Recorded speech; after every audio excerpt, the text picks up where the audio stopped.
मृत्यु के बाद क्या होता है? गरुड़ पुराण के अनुसार जब कभी हमारे किसी परिजन या दोस्त की मृत्यु होती है तो अक्सर हमारे मन में ये ख्याल आता है कि वो कहाँ गए होंगे, क्या वो ठीक होंगे या क्या हम उनसे दोबारा कभी मिल भी पाएंगे।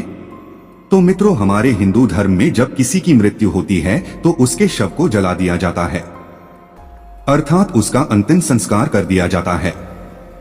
लेकिन क्या कभी आपने सोचा है कि अंतिम संस्कार के बाद अर्थात शव के जलने के बाद उस मृत आत्मा के साथ क्या होता होगा और वो कहाँ जाती होगी? अगर आप भी इसके पीछे का रहस्य जानना चाहते हैं तो इस वीडियो को अंत तक जरूर देखिए।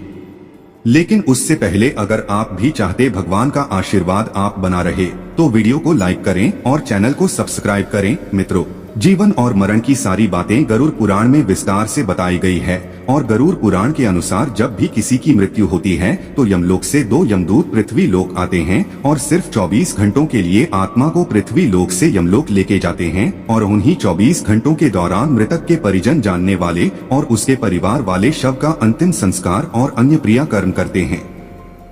वहीं दूसरी तरफ उन 24 घंटों के दौरान ही यमदूत आत्मा को यमलोक में उसके पूर्व में किए गए अच्छे बुरे कर्मों को दिखाते हैं। उसके कर्मों का लेखा जोखा करने के बाद यमदूत आत्मा को वापस उसके घर पर उसके परिजनों के बीच वापस छोड़ देते हैं। उसके बाद आत्मा 13 दिनों तक अपने परिजनों के बीच रहती है, यानी 13वीं तक आत्मा अपने परिजनों के साथ ही रहती है।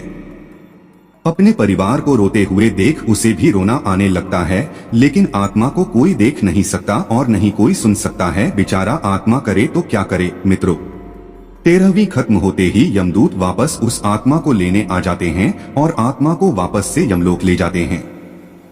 यमलोक के रास्ते आत्मा को 3 अलग अलग मार्ग दिखाए जाते हैं। अब इस आत्मा को किस मार्ग पर भेजा जाएगा यह उसके जीवन भर किए गए कर्मों पर निर्भर करता है। मित्रों, पहला है आर्ची मार्ग, यानी यह देवलोक की यात्रा का मार्ग माना जाता है। दूसरा मार्ग है धूम मार्ग है, जिसे पितृलोक का मार्ग बताया गया है। और तीसरा मार्ग उत्पत्ति विनाश मार्ग बताया गया है, यानी कि यह मार्ग नरक की यात्रा के लिए होता है, यमलोक के मार्ग में पड़ने वाली वेतन्नी नदी।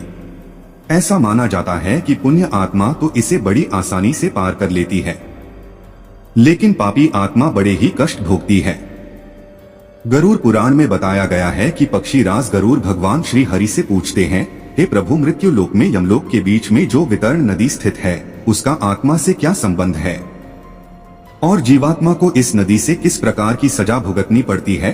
गरुड़ देव के इस प्रश्न पर भगवान श्री कृष्ण कहते हैं कि इस नदी का रक्त रूपी जल कीटाणु, सर्प और साथ ही घड़ियाल, मगरमच्छ, सांप और ऐसे ही मांस भक्षी जीवों से भरा रहता है। फिर नदी में जैसे ही पापी आत्मा का प्रवेश होता है वो 12 सूर्य की गर्मी के बराबर तापमान में तपने लगती है। जब वो तापमान उससे बर्दाश्त नहीं होता वो आत्मा उस रक्त रूपी जल में डुबकी लगाने लगती है। मित्रों, वेतन नदी के कष्ट झेलने के बाद अब आत्मा को उन 3 मार्ग में से किसी एक मार्ग में भेजा जाता है। तो चलिए जान लेते हैं। पहला मार्ग उत्पत्ति विनाश मार्ग, यानी नरक लोक की यात्रा। मित्रों, जो मनुष्य अपने जीवन में बुरे कर्म करते हैं, जो सिर्फ खुद के बारे में ही सोचते हैं और पाप व पुण्य में फर्क नहीं समझ पाते, जिन लोगों ने अपने जीवन भर बुरे कर्म किए होते हैं उन्हें नरक भेजा जाता है और वही जो अच्छे कर्म करते हैं उन्हें स्वर्ग लोक में स्थान मिलता है। बुरे कर्म करने वालों को नरक में दंडित किया जाता है, वही अच्छे कर्म करने वालों को स्वर्ग में सभी तरह सुख सुविधा के साथ रखा जाता है। उन्हें नरक लोक जाना पड़ता है। आपको ये भी बता दें कि गरुड़ पुराण में अलग अलग नरकों का जिक्र किया गया है जहां पापी आत्मा अपनी सजा भोगने जाती है, जिनमें से कुछ नरक आज आप जाएंगे। अंधता मिश्र नरक, यह नरक उन पति पत्नियों की आत्माओं के लिए है जो अपने साथी को केवल लाभ या उपयोग की वस्तु समझते हैं। इस नरक में उनकी आत्माओं को गर्म डंडे से मारा जाता है। यह बहुत ही तेज गति से चलता है। तामिश्रम नरक, इस नरक में उन्हें जगह मिलती है जिन्होंने अपने जीवन में दूसरों की संपत्ति हड़पी होती है या जो दूसरों की वस्तुओं में नजर रखते हैं। यहाँ पर उन्हें तब तक मारा जाता है जब तक वे बेहोश ना हो जाएं।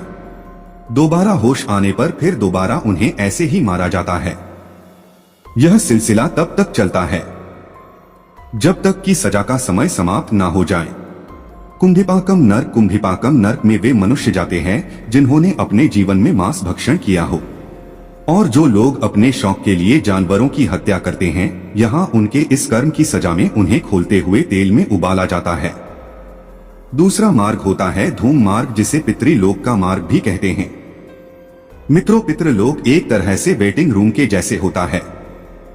जब किसी आत्मा को उसके कर्मों के अनुसार स्वर्ग या नरक दोनों ही नहीं मिलता है, तो उस आत्मा का वापस से धरती पर जन्म होता है। लेकिन जब तक उसके द्वारा किए गए कर्मों के अनुसार उसके माता पिता को चुना जाता है, तब तक उस आत्मा को पितृलोक में इंतजार करना होता है। फिर सही समय आते ही उसका दूसरे शरीर में जन्म हो जाता है।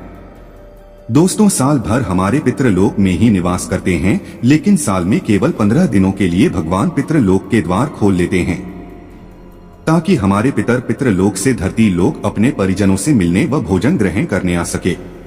इसी समय को पितृपक्ष कहा जाता है। अगला मार्ग है अर्ची मार्ग, यानी स्वर्ग लोक की यात्रा। दोस्तों, जो लोग अपने जीवन में अच्छे कर्म करते हैं, दूसरों की भलाई का सोचते हैं, भगवान की भक्ति में लीन रहते हैं, उन्हें स्वर्ग लोक मिलता है। ऐसे में खुद यमराज आत्मा को स्वर्ग तक लेके आते हैं।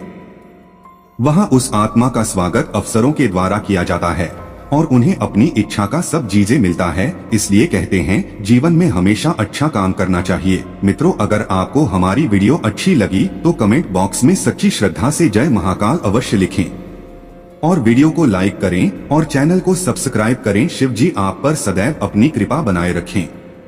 वीडियो के अंत तक बने रहने के लिए धन्यवाद।